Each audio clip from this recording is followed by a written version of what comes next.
want to jump right off the couch. Olympic athletes putting all those years of training into action. If you're like me, you've been amazed at the level of discipline and willpower that these athletes have demonstrated these last couple of weeks in Sochi. It begs the question, how can we increase our own level of willpower? Willpower for life, for your marriage, or just for your own personal goals? Studio 5 relationship coach Matt Townsend says when it comes to improving personal willpower, we all could learn something from those Olympic athletes. We want more of it. Willpower is a powerful word. Huge. Has the word power in it. It does. And the word will in it. Yes, it does. So here's the deal. Have you just been amazed at anybody, like any athlete that you just thought, holy cow?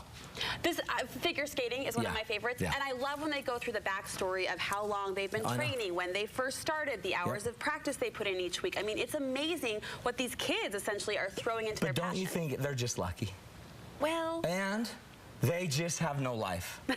And they have really controlling parents. There might be truth to all of that. See? However, there's probably more to it. But every one of us want more willpower. And so here's what I found. And there's cool research out there right now about what is this willpower. Yeah, what is it? It's actually mind power. It's mind strength. It's not just that you have fortitude of character, but willpower is made up of two words, okay? First word is will.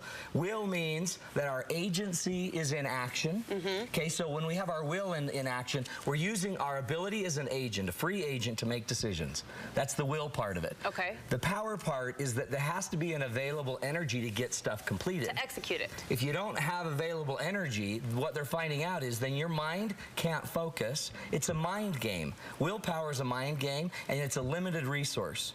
You actually start losing it the more tired and exhausted you get. Have you noticed that? Yes. So that's why we all have problems at night. That's why the ice cream comes out after 10:30, because we've been fighting it all day long, and then all of a sudden we're pulling it out. So it's about power. So I want to talk about 4 things that we do to kind of, with our agency, our will, we maximize our power so we have more energy to make things happen. These are kind of principles the athletes embrace that we can embrace too. And you'll see every one of the athletes, I think, have either lived or died by these principles. Okay.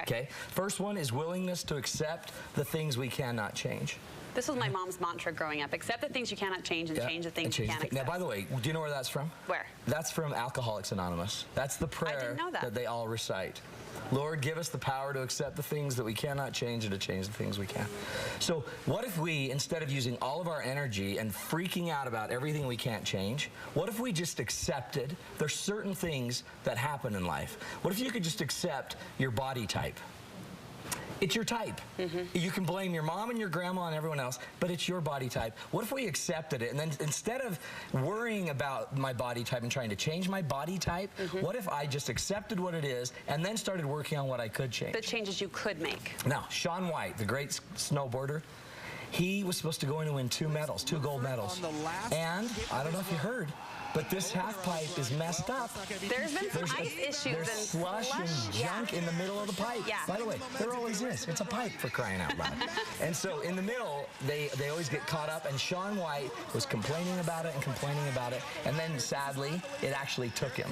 The half pipe took him. And it took a lot of people. But there were some people that just dealt with the fact that it's there. They just said, hey, every other athlete is experiencing this. And they maybe weren't going for the best time anymore. They're just going for the best time in a messed up half pipe. Right. So we have to learn to just accept things. If we don't use our energy, and if we have to go fight everything that's hard that we can't control, you're going to waste a lot of your power, and it's going to inevitably sap your will. Well, think of all of the time that people do waste fighting and trying to push against things that just aren't going to change in the end. And so you're going to lose energy there. So another one, by the way, this all spells the word will. Come on. Right? So the willingness to accept the things you cannot change. The second one is ignite an inspiring vision. Love that. Okay. Noelle Pikus Pace. We were just talking about her before the break. Love her. Isn't she amazing? Phenomenal. She only got a silver. She got a silver in an event. There's her beautiful family. She came out of retirement.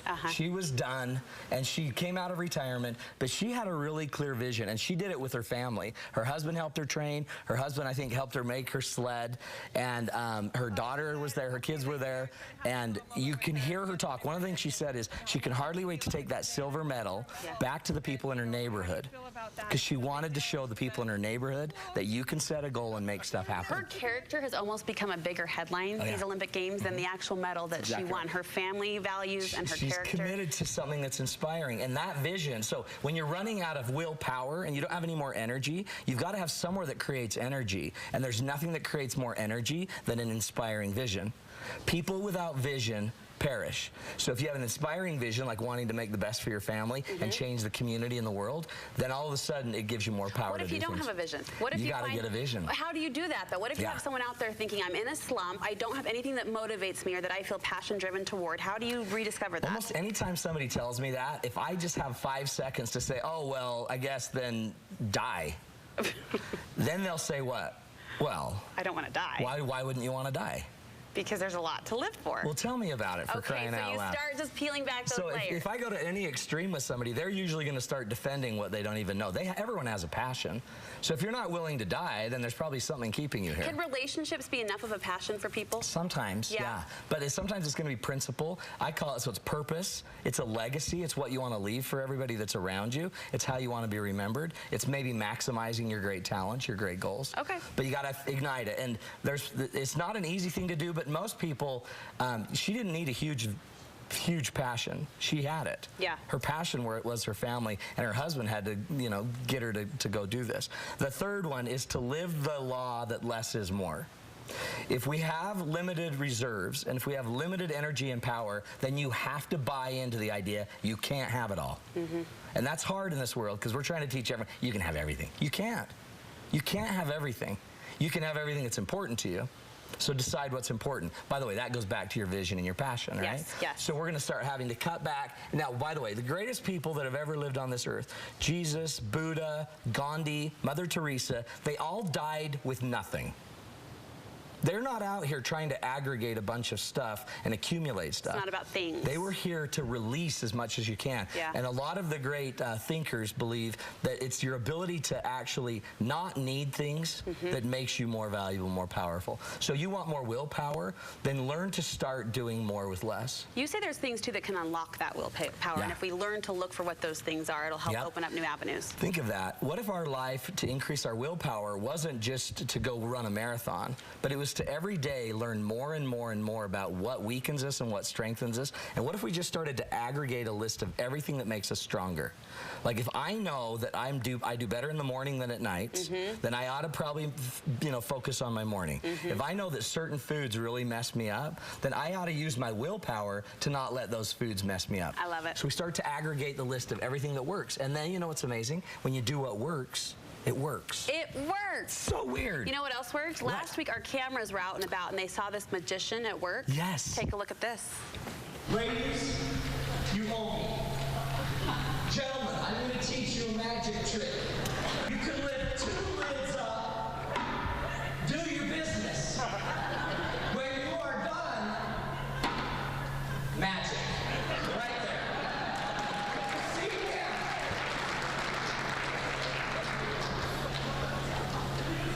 Thank you. I'm winded. I'm sorry, I didn't see down. I've never done that. We had so much fun at date night Isn't last that great? week. Yeah, it was great. That's magic. That right there really is. saves more marriages. It's one little thing. It's just a lid. Just put that lid down. We love meeting Studio 5 viewers who are out there with us, and now people are saying, what do I do to get me through to the next date night? It's called My Life Changer. It's just a simple little website program we have. If you go to matttownsend.com, it's $5.99 a month, and we send you a tool every day to set goals about financial, physical, social, emotional, spiritual areas, and you're going to start to work on a daily basis and let your conscience direct you daily for what you need to be doing today. And we show a video, and then we just ask you some questions, and if you'll go through it, I promise, that is the single best thing I've ever done. That one little activity a day. It's a great website. Yeah. Thank you so much. Thanks, Brooke. All right, when we come back.